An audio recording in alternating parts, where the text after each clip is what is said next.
Good morning, everyone, and I need you to stop what you're doing right now and pay close attention because a storm system that we have been tracking for the last several days has just taken a very dangerous turn overnight.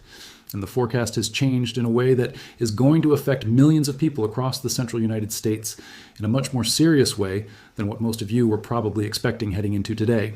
The models came in overnight with a solution that is more aggressive, more organized, and frankly more alarming than anything we have seen in the previous runs.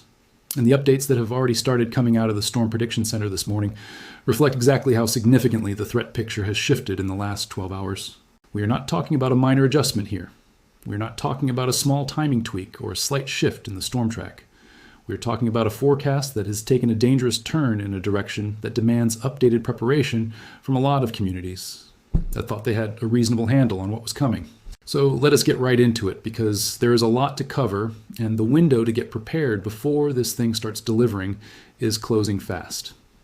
And we have a lot to talk about in today's forecast, and I want to jump right into what changed overnight because that is the most important thing I can communicate to you right now before anything else. As recently as yesterday evening, the storm system was being modeled as a significant but relatively bounded severe weather event with a focused threat corridor and a reasonably well-defined peak window. That is no longer the forecast. What the overnight model runs have introduced is a scenario where the surface low at the center of the system deepened at a rate that the previous runs were significantly underestimating, and that faster than expected, deepening has set off a cascade of changes to the threat picture that reaches into every aspect of this event. A deeper low means a sharper dry line. A sharper dry line means a more explosive trigger for convective initiation. A more explosive trigger in an atmosphere that is now showing significantly more moisture and instability than yesterday's models were. Advertising means the storms that fire today and tomorrow are going to be operating in a fuel environment that is categorically more dangerous than what the earlier forecast was built around. This is the kind of overnight model trend that makes forecasters sit up straight and start making phone calls, and I want to make sure everybody in the threat zone understands exactly what it means before the first storm fires this afternoon. Let us start with the moisture picture because the moisture is the thing that has changed most dramatically overnight, and it is the single most important ingredient in determining how dangerous this setup is going to be. Yesterday we were looking at surface dew points in the upper 50s to low 60s across the warm sector, which is a decent moisture environment, but not an extraordinary one. Overnight, the models have shifted that moisture picture significantly northward and upward, and the latest runs are now advertising surface dew points climbing into the mid to upper 60s, and in some of the most favorable sectors approaching 70 degrees across central Oklahoma, southern Kansas, and into the Missouri Bootheel by this afternoon. I want to make sure everybody understands what that shift means in practical terms, because dew point numbers are abstract in a way that their consequences are not. The prime range for significant tornado production is between 60 and 70 degrees for surface dew points. A lot of our recent severe weather events this season have been stuck in the 55 to 57 degree range, which is just below that prime threshold and has been one of the reasons why some of our recent setups have underperformed on the tornado side. We are not going to have that problem today. Today, we're going to be sitting right in the middle of that prime moisture range across the primary threat corridor. And that is one of the most significant reasons why this storm just took a dangerous turn.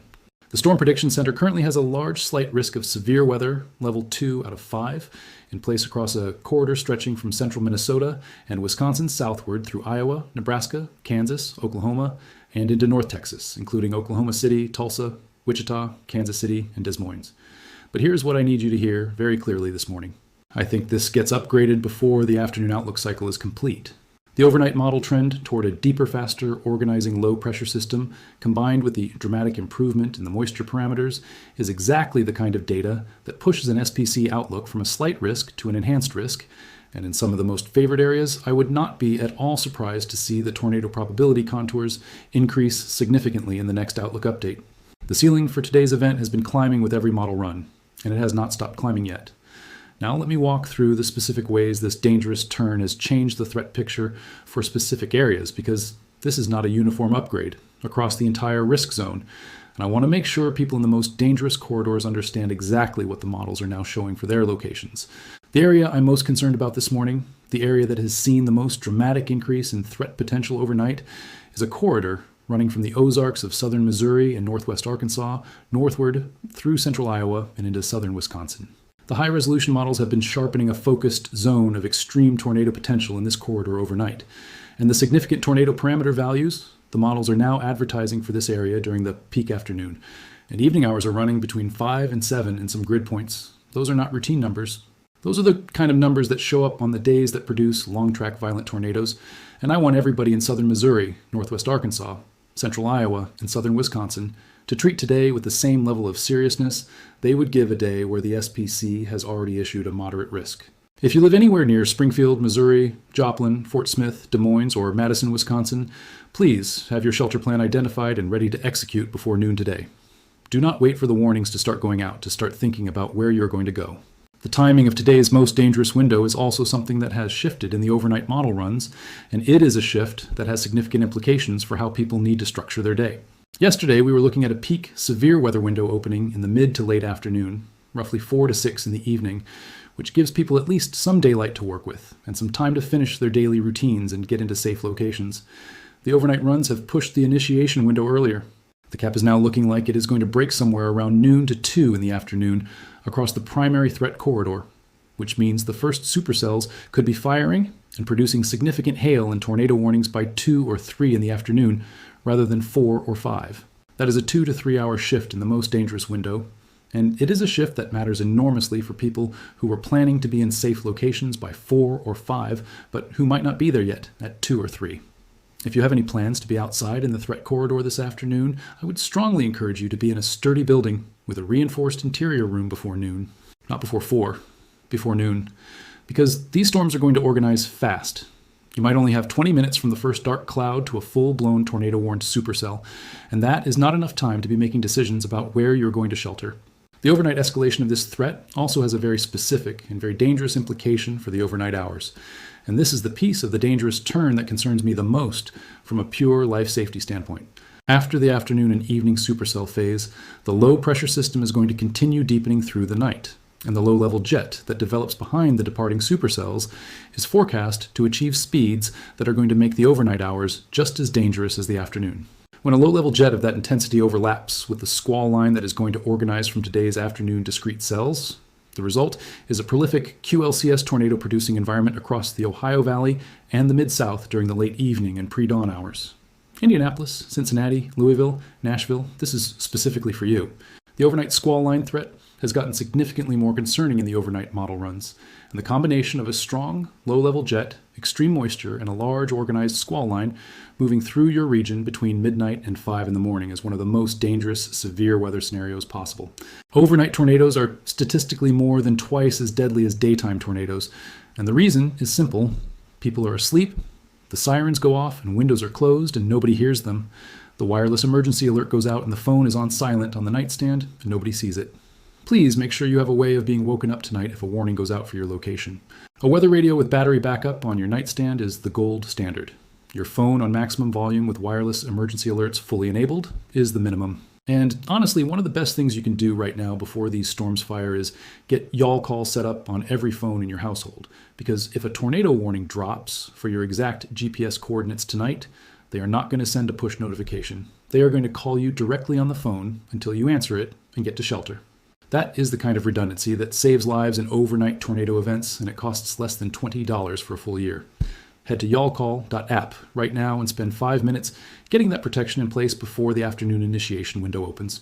Tomorrow is also not going to be a free pass for anybody, and that is one of the things that makes this dangerous turn so significant from a community resilience standpoint. The same system that is driving today's severe weather is going to continue producing a threat as it races northeast tomorrow, and a new and separate storm system is going to be organizing over the southern plains by tomorrow afternoon that could produce its own round of significant severe weather. Right now, the models are advertising a pretty favorable environment for severe weather tomorrow from the lower Mississippi River Valley through the Tennessee Valley and into the Ohio Valley, with damaging winds as the primary concern, but a few tornadoes absolutely on the table if any discrete supercells can fire ahead of the main squall line. We are looking at scattered to numerous severe storms tomorrow from Dallas and Little Rock northward through Springfield and St. Louis, and I would not be surprised at all to see severe weather extending further east into the Ohio Valley, and possibly even the Great Lakes as well. The moisture on tomorrow is going to be running in the low to mid-60s for dew points across the primary corridor, which combined with the wind shear that is going to be in place, is enough to support another significant severe weather day right on the heels of today. 2 back-to-back significant severe weather days across the same general region is a community capacity problem, as much as it is a meteorological problem, And the communities that are going to be absorbing tomorrow's storms are going to be doing it with less capacity and less patience than they had going into today. The instability picture for today deserves specific attention because the numbers that are showing up in the latest model guidance are among the most impressive we have seen so far this season. Cape values across the primary threat corridor today are going to be running in the 3,500 to 5,000 joule per kilogram range in the most favorable sectors during the peak afternoon hours.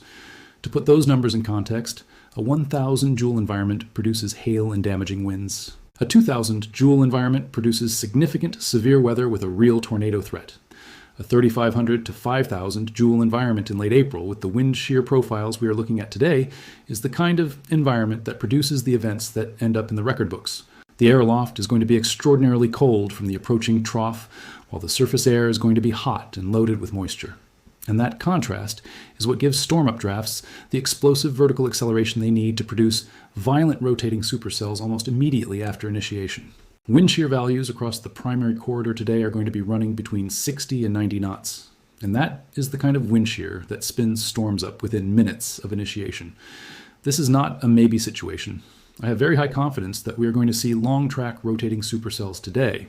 And the only real question is exactly which hour the cap breaks and how discrete those cells can stay before the squall line tries to organize.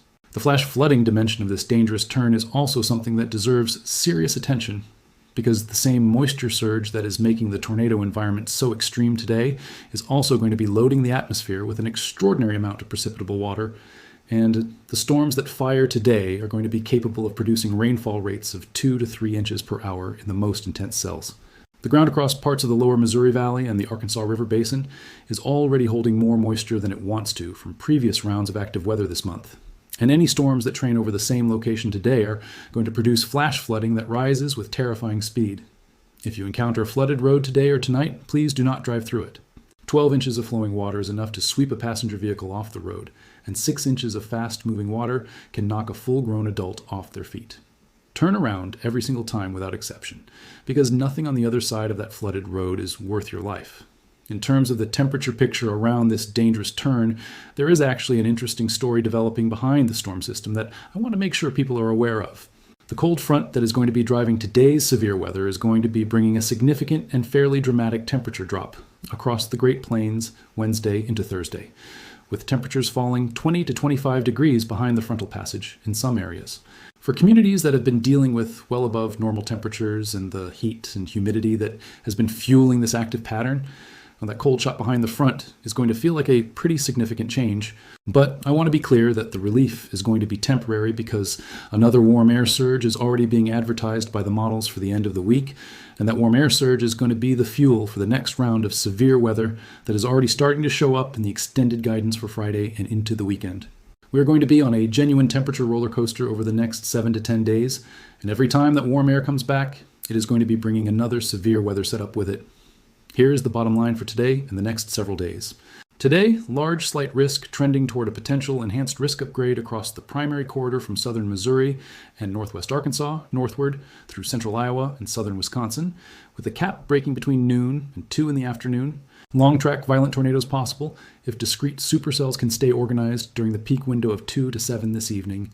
Cape values of 3,500 to 5,000 joules, wind shear of 60 to 90 knots, and a highly dangerous overnight squall line threatening the Ohio Valley and Mid-South with QLCS tornadoes between midnight and 5 in the morning. Tomorrow, another round of significant severe weather from the lower Mississippi Valley through the Tennessee Valley with damaging winds as the primary concern and a few tornadoes possible, especially with any discrete supercells that fire ahead of the main line across Arkansas, Missouri, and Illinois. Wednesday and Thursday, the system pulls away, and a brief temperature drop brings some relief to the Great Plains before the next moisture surge begins to rebuild ahead of the Friday and weekend setup.